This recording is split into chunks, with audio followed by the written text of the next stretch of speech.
October 9th, 1912, past midnight, in a Polish hunting lodge. For 8 days, an 8-year-old boy has been screaming. The pain is so intense that his caretakers close their ears while tending to him. His leg has swollen to twice its normal size. Dark circles ring his eyes. His small body twists in agony. His mother, the Empress of all Russia, hasn't slept. She sits beside his bed, gripping his hand, praying to a god who seems not to hear. The doctors have admitted defeat. They've drafted the death announcement. A priest has administered last rites.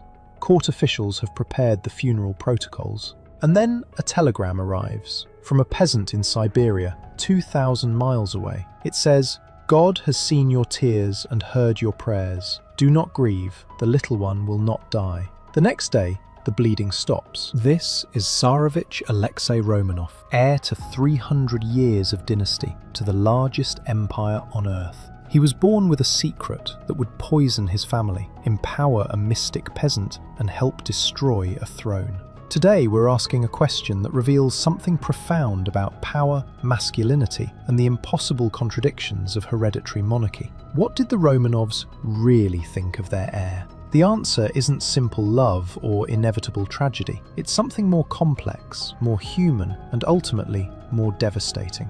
When we ask what the Romanovs thought of Alexei, we're not asking whether they loved him. Of course they did. We're asking something darker. How did they reconcile loving a son with needing an heir who embodied everything he physically couldn't be? Because here's the cruel paradox at the heart of this story. The system demanded a warrior Tsar, physically robust and visibly strong. But that same system, through generations of royal inbreeding, produced a child whose body could betray him with a simple fall. Training Alexei to rule meant risking his death. Protecting his life meant raising a visibly weak heir. There was no winning move. And that impossibility, that contradiction between what the heir needed to be and what the heir was, didn't just affect Nicholas and Alexandra. It created concentric circles of resentment, secrecy, and suspicion that would eventually consume them all.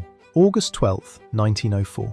After 4 daughters, Russia finally has its male heir. 300 guns fire in salute. Church bells ring across St. Petersburg. Tsar Nicholas II weeps with joy and writes in his diary, "There are no words enough to thank the Lord for the relief he sent us." The baby is huge, 11 pounds, with what one observer called the heir of a warrior knight. They name him Alexei, after one of the Romanovs' greatest medieval tsars. Russia's future seems secure. 24 hours later, the bleeding starts. It began, we now know, the very next day, not 6 weeks later, as older histories claimed. Blood seeped through his navel bandage. By the time he was 6 weeks old, he'd lost 1/8 of his blood volume. The diagnosis came quickly, though the word was whispered: hemophilia, the royal disease that Queen Victoria had passed through her daughters to the thrones of Europe. The doctors told Nicholas the truth. The average life expectancy for a hemophiliac in 1904 was 13 years. Alexei would be lucky to see 16. There was no cure, no treatment beyond ice packs, pressure bandages, and morphine for the pain. The doctors could do nothing, one court physician would later admit. From that moment, Alexei became something unprecedented in Russian history, the center of an imperial family built around protecting a dying child, while simultaneously preparing him to rule an empire. His 4 older sisters, Olga, Tatiana, Maria, and Anastasia, were educated to care for him. His every movement was monitored by sailor nannies assigned when he was 5. Court officials invented elaborate excuses for his absences from state functions, and the secret was kept. Absolutely kept. Because revealing that the heir had haemophilia would do more than invite sympathy. It would invite questions about the dynasty's viability, about God's favour, about whether the Romanovs were still fit to rule. The secrecy that protected Alexei would become the poison that destroyed his family. Nicholas faced an impossible choice. On one hand, Alexei needed to be prepared to rule. The job description for Tsar of all Russia required military command, public visibility, physical demonstrations of strength. He needed to learn to ride horses, review troops, hunt, travel, embody the warrior tradition that gave the monarchy legitimacy. On the other hand, any of these activities could kill him. A fall from a horse, a jolt in a carriage, a bump against furniture. Internal bleeding into his joints could leave him paralyzed. Bleeding into his brain could kill him within hours. So what did Nicholas do? He encouraged the risk-taking. "I let Alexei do everything that other children of his age were wont to do," Nicholas explained to his tutor Pierre Gilliard, "and not to restrain him unless it was absolutely necessary." This wasn't negligence. It was calculated strategy, because the alternative,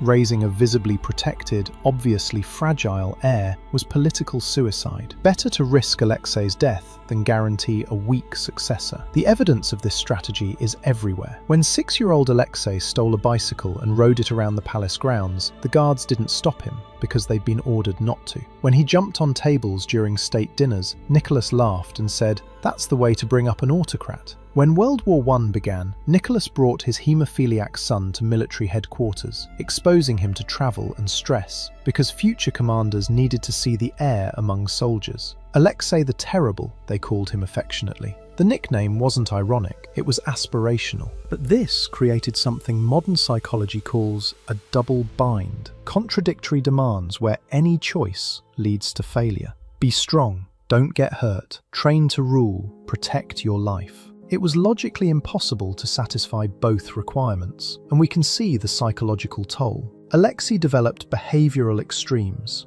wild risk-taking alternating with depression. Toward the end of his life, during the family's imprisonment, witnesses described him engaging in self-destructive behaviour, even begging his mother to let him die during his final medical crisis. A 13-year-old shouldn't beg for death, but 13 years of impossible contradictions can break even the bravest child. The heir was trapped between two definitions of strength: the strength to endure constant pain and the strength to pretend the pain didn't exist. The secrecy necessary to protect Alexei created a second crisis. It poisoned the extended Romanov family. Grand Duchess Xenia Alexandrovna, Nicholas's own sister, didn't learn about Alexei's hemophilia until 1912, 8 years after his birth. 8 years of wondering why her brother's family was so secretive, so isolated, so strange. 8 years of cancelled events, mysterious absences, elaborate excuses that made no sense. And here's what made it unbearable.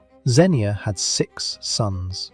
6 healthy, robust boys. The contrast was impossible to miss. And Alexandra, Alexei's mother, couldn't bear it. She couldn't stand family gatherings where her sick, fragile son was compared to his healthy cousins. So she excluded Xenia, kept her at arm's length, refused invitations, created distance. From Alexandra's perspective, this was self-protection. From Xenia's perspective, a source of gradual resentment grew between Xenia and Alexandra, one family member later wrote. She was being punished for having healthy children, rejected for doing precisely what Alexandra couldn't, producing robust male heirs. But Xenia didn't know about the hemophilia. She didn't understand why she was being excluded, so she created her own explanation. Alexandra was unstable, controlling, paranoid. The German-born empress was isolating the Tsar from his own family. Modern organizational psychology has a term for this: information asymmetry. When people lack information about why decisions are being made,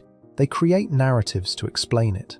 And those narratives are always negative, always assume malice or incompetence. The same pattern played out across the extended Romanov family. 50-plus cousins, aunts, uncles, who should have been Nicholas and Alexandra's natural allies. Instead, they became suspicious, resentful, eventually hostile. When revolution came, many Romanovs didn't defend the Tsar because they'd spent years feeling excluded, dismissed, treated as threats rather than family. The secrecy that protected Alexei's legitimacy destroyed the family coalition that might have protected the throne. But there's another dimension to how the family saw Alexei, one that's uncomfortable but historically crucial. In Imperial Russian culture, really in all of European aristocratic culture, hemophilia wasn't just seen as a disease, it was coded as a failure of masculinity, and specifically, a failure transmitted through weak female bloodlines. Grand Duchess Xenia called it the terrible disease of the English family, meaning Queen Victoria's descendants. The pattern was obvious across Europe. Victoria's daughters carried the gene, passing it to their sons, who then suffered and often died young. Spanish princes, German princes, Russian princes, all connected through Victoria's female line. This created a cultural narrative that placed blame squarely on the women.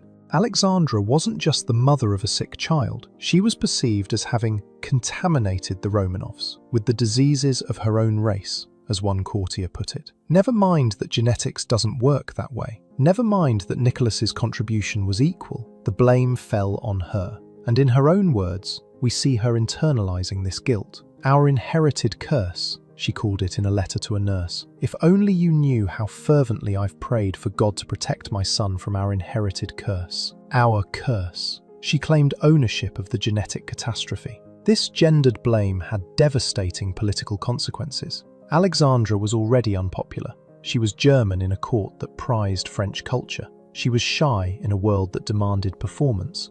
She was deeply religious in an increasingly secular aristocracy. Now she became the scapegoat for the dynasty's greatest weakness. And Alexei? His illness was seen as emasculating.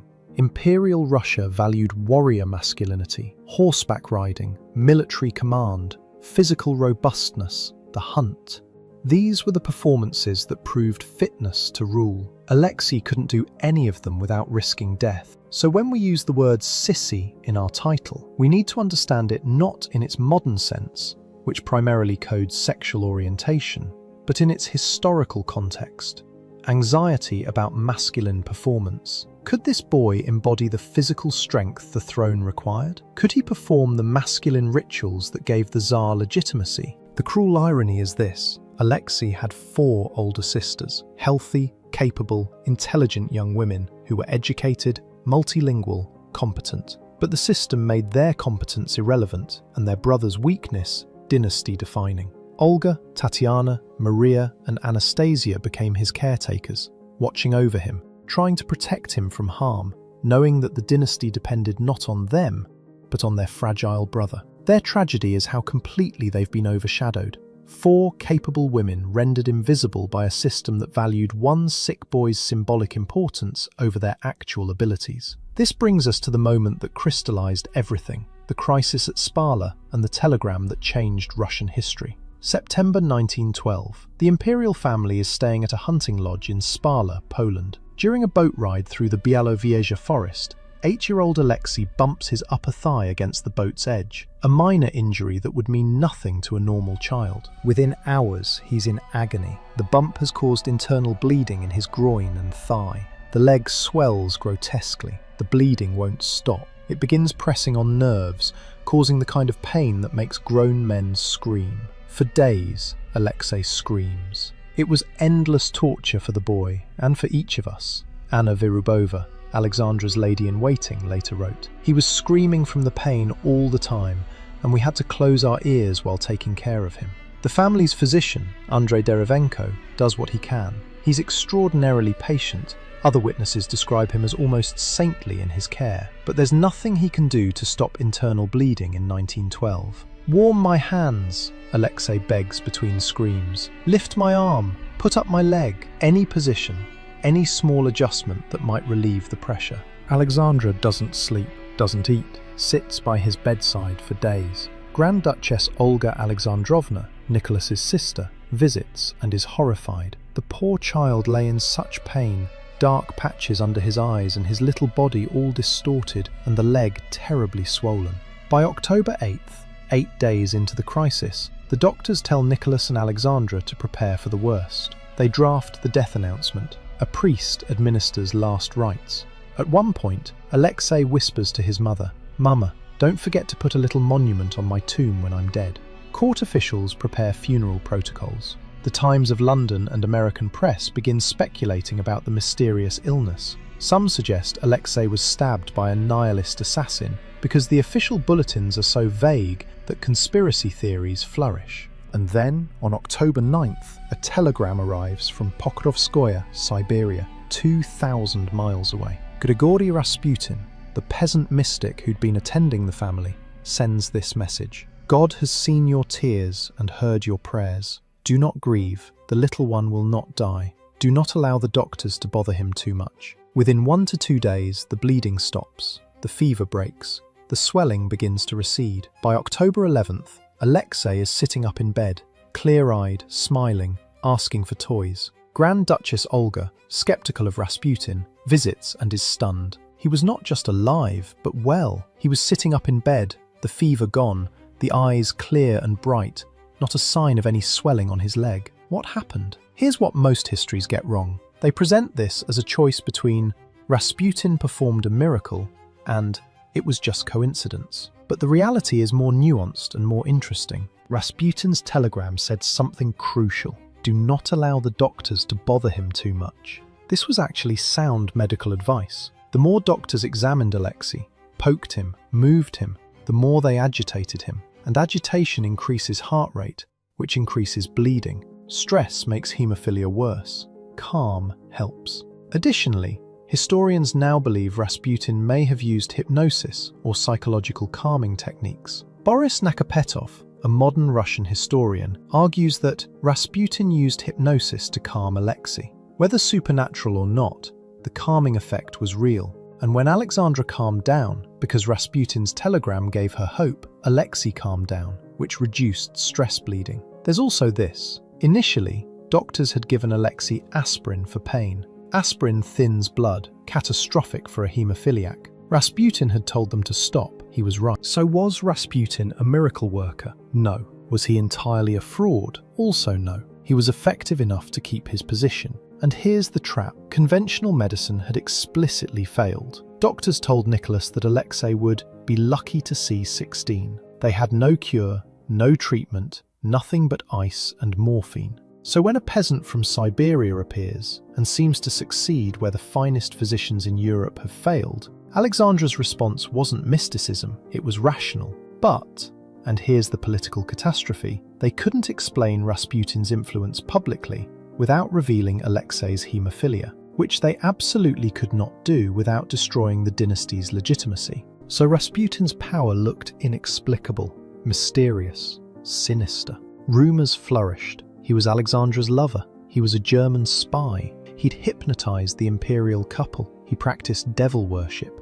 Without knowledge of the hemophilia, Russians couldn't understand why the empress defended this crude peasant so fiercely. And Nicholas understood the trap perfectly. Pierre Gilliard, Alexei's tutor, later wrote, Nicholas did not like to send Rasputin away, for if Alexei died, in the eyes of the mother, he would have been the murderer of his own son. Think about that.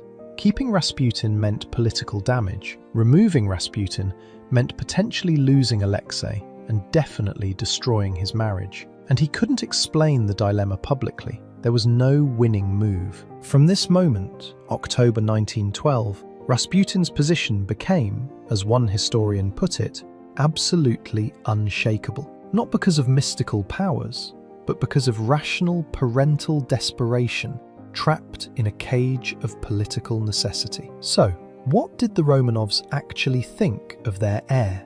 The answer depends on who you ask, because the family fractured along fault lines of knowledge, interest, and desperation. Nicholas II thought Alexei was both his greatest joy and his greatest failure. His diary entries swing between pride, watching Alexei charm soldiers at military headquarters, and terror during medical crises. When he abdicated in March 1917, his first instinct was to pass the throne to Alexei. Then, doctors told him that would mean separation from his son. Nicholas changed his abdication to name his brother Michael instead. His reason? I cannot part with my son. He chose being a father over preserving 300 years of dynasty. It was the most human decision he ever made. It was also Alexei's death sentence. Alexandra thought Alexei was cursed, literally. Our inherited curse wasn't metaphorical. She believed God was punishing her, testing her, forcing her to prove her faith. Every medical crisis became a religious trial. If only you knew how fervently I've prayed for God to protect my son, she told a nurse. Her entire emotional world collapsed to a single point, keeping Alexei alive. Everything else, politics, family relationships, public perception, became secondary. This wasn't maternal hysteria. It was rational prioritization in the face of imminent death. But it destroyed her politically. Her desperate defense of Rasputin looked like madness to those who didn't know about the hemophilia. The four sisters, Olga, Tatiana, Maria, Anastasia, adored their brother, but their own feelings are hauntingly absent from the historical record. They wrote about caring for him, worrying about him, playing with him to distract him from pain. Pierre Gilliard noted they brought into his life an element of youthful merriment that otherwise would have been sorely missed. But we don't have letters where they resent the burden or express anger that their competence meant nothing compared to his symbolic importance. Maybe they genuinely didn't resent it. Or maybe they knew, even as teenagers, that expressing such feelings would be unforgivable. Their silence is its own tragedy. The extended Romanov family, particularly Grand Duchess Xenia and others kept in the dark, thought Nicholas and Alexandra were incompetent, paranoid, possibly insane. Multiple Romanovs tried to convince Nicholas to remove Rasputin. His own mother, Dowager Empress Maria Feodorovna, was convinced Rasputin was a fraud. Eventually, Grand Duke Dmitry Pavlovich participated in Rasputin's assassination, believing he was saving Russia from a peasant charlatan. What's haunting is how rational their opposition looks when you don't know about the hemophilia. The information asymmetry created enemies where there should have been allies. The Russian public, largely kept in ignorance, oscillated between hope and suspicion. Alexei was the hope of Russia when he appeared healthy in public, but his mysterious absences fed conspiracy theories. Without understanding the medical reality, Russians created narratives about German influence, sexual scandal, mystical corruption. By 1917, the most common rumour was that Alexandra was having an affair with Rasputin. The truth, that she was a desperate mother protecting a dying child, never broke through. The secrecy designed to preserve legitimacy destroyed it instead. July 17, 1918, just past midnight, in a basement in Ekaterinburg, 13-year-old Alexei Romanov is carried down the stairs. He can't walk. His last hemophilia crisis, in March, left him unable to stand for the remaining months of his life. They place him in a chair. Around him, his father, his mother, his 4 sisters, their family physician, their servants.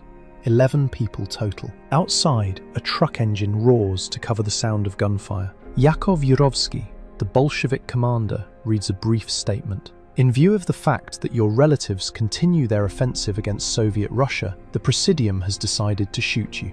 The family has seconds to process this before the shooting begins. Alexei is shot multiple times. It takes longer than the others. Jewels sewn into his clothing deflect some bullets. He's bayoneted. His body is mutilated with sulfuric acid and buried in a secret grave that wouldn't be discovered for nearly 90 years. Here's what the execution proves. Even the Bolsheviks, who claimed to reject the logic of hereditary succession, couldn't escape it. They said bloodlines didn't matter, that monarchy was an outdated fiction. But they murdered a 13-year-old hemophiliac who couldn't walk, precisely because he was the heir. His physical weakness was irrelevant. His symbolic power was everything. The revolution that claimed to reject hereditary succession proved its power by violently terminating a child to prevent it. So what did the Romanovs really think of their heir? They thought everything, and that's the tragedy. Nicholas thought, I must make him strong enough to rule, even if it kills him. Alexandra thought, I must protect him at all costs, even if it destroys us politically. The 4 sisters thought, he is our beloved brother, and we will care for him, and we will never matter as much as he does. The extended family thought, why won't they trust us? What are they hiding? And Russian culture thought, a weak heir means a weak dynasty, because masculinity is measured in physical strength, not moral courage. But here's what none of them could think, because the system wouldn't allow it. Maybe a political structure that requires physical perfection from a child produced by hereditary chance is a failed system. Alexei wasn't trapped by his hemophilia. He was trapped by a hereditary monarchy that couldn't adapt to the reality of heredity itself. The training that might have prepared him to rule could kill him. The secrecy that protected him poisoned his family. The medical desperation that brought Rasputin to power destroyed public trust. And even the revolution that claimed to reject dynastic succession proved its power by murdering a sick child. The Romanovs didn't think their heir was a Sissy. They thought he was doomed. And they were right. Not because of his body, but because of a rigid system meeting a problem it couldn't solve. That's what brought down the dynasty. Not a sick child, but 300 years of monarchy collapsing under the weight of its own contradictions.